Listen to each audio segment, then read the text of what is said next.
امریکی سینٹ نے پاکستانی امداد کھانے کی تجویز منظور کر لی ہے اور اسی طرح کی ایک تجویز امریکی کانگریس میں بھی پیش کی گئی ہے۔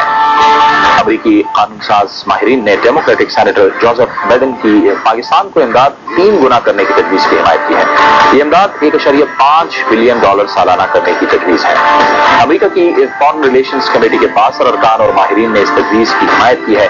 ماہرین کا کہنا ہے کہ خطے میں موجودہ حالات کے تناظر میں سے پاکستان اور امریکہ کے درمیان تعلقات میں مزید وسعت پیدا ہوگی۔ یہ تجویز ایسے وقت میں سامنے آئی ہے جب بعض کانگریس مین نے بش انتظامیہ سے یہ مطالبہ کیا تھا کہ پاکستان کی امداد میں کمی کی جائے کیونکہ پاکستان نے دہشت گردی کے خلاف مناسب اقدامات نہیں کیے۔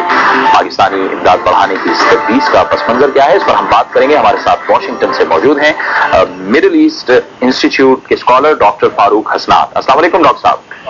السلام علیکم جی۔ ڈاکٹر صاحب، یہ تجویز سینٹ سے تو منظور ہو گئی ہے، آپ بتائیے کہ اس کا سٹیٹس کیا ہے اور اس کا پس منظر کیا ہے اس تجویز کا؟ اصل میں امریکن جو قانون ساز طریقہ ہے ادارے ہیں، اس میں کمیٹی کا بہت رول ہوتا ہے، اور جب سینٹ فارن ریلیشن کمیٹی نے ایک فیصلہ کیا تھا تو پھر سینٹ سے منظور ہونا تو اس کا لازم تھا۔ اس کے بعد یہ ہاؤس میں جائے گی اور اس کے بعد پھر صدر سائن کریں گے تو وہ قانون بنے گا۔ لیکن یہ قانون بننے سے پہلے اور یہ پیش کرنے سے پہلے رقم آپس میں یہ مشورہ کر لیتے ہیں آف دا ریکارڈ، اور پھر ایک کنسنسس جب ڈیولپ ہوتا ہے تو اس قسم کے معاملات میں جہاں پہ خاص طور پر غیر ملکی امداد کا تعلق ہو یا فارن پالیسی کا تعلق ہو تو وہ کنسنسس سے ہی منظور کی جاتی ہیں۔ اس کا یہ مطلب ہے کہ جو انہوں نے سینٹ نے پاس کیا وہی ایک بل کی صورت میں آ گیا ہے۔ ڈاکٹر صاحب، اس کا کیا مطلب لیا جا سکتا ہے کہ کانگریس کے اندر اس بل کو اس تجویز کو دونوں جماعتوں کی حمایت حاصل ہے؟ بالکل، اصل بات یہ ہے کہ لیکن ایک فرق ہمیں دیکھنا پڑے گا کہ کس کے اوپر زیادہ زور ہے، کیونکہ امداد جو پہلے دی جا رہی تھی 9/11 کے بعد اس میں زیادہ زور تھا ملٹری امداد کے اوپر اور اکنامک کے اوپر اتنا زور نہیں تھا۔ لیکن اب جو بائیڈن نے کہا اور جو یہاں پہ ہمیں نظر آ رہا ہے اس میں یہ ہے کہ یہ ایک تقسیم کریں گے 2 حصوں میں، یعنی ڈیولپمنٹل ایکسپینڈیچر کے اوپر کتنی امداد ہوگی اور پھر ملٹری کے اوپر کتنی ہوگی۔ جو ملٹری کی امداد ہے اس میں انہوں نے واضح طور پہ کہا ہے کہ وہ کنڈیشنل ہے، اس میں پاکستان کی پرفارمنس دیکھی جائے گی کہ پاکستان نے کتنا فعال طریقے سے، کتنے افیکٹو طریقے سے فاٹا میں لا اینڈ آرڈر کو کنٹرول کیا ہے یا نہیں۔ جبکہ دوسری طرف زیادہ زور دیا جا رہا ہے اکنامک ایڈ کے اوپر۔ اور ایک میں بات یہاں پہ کہتا چلوں کہ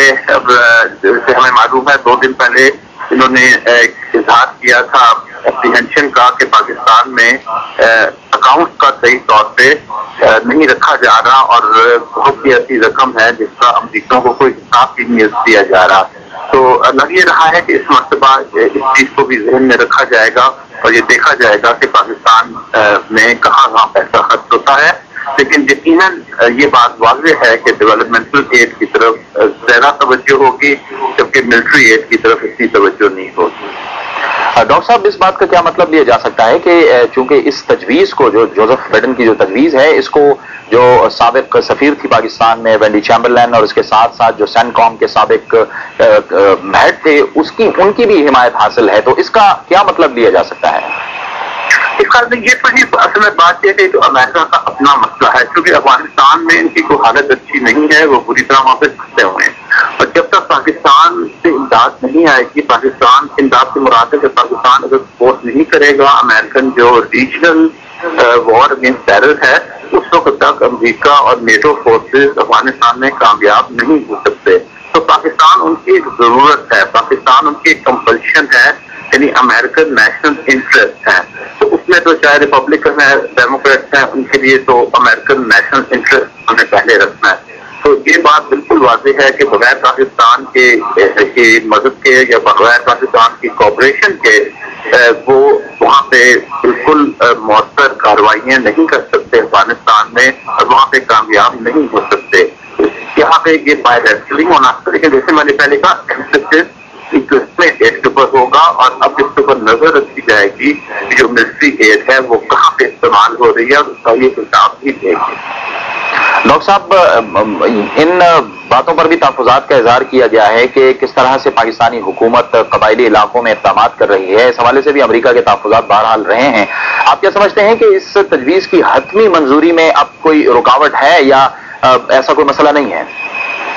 یہ تو لگ رہا ہے کہ انہوں نے ریکنسائل کر دیا ہے۔ یہ کہتے تو رہتے ہیں، ابھی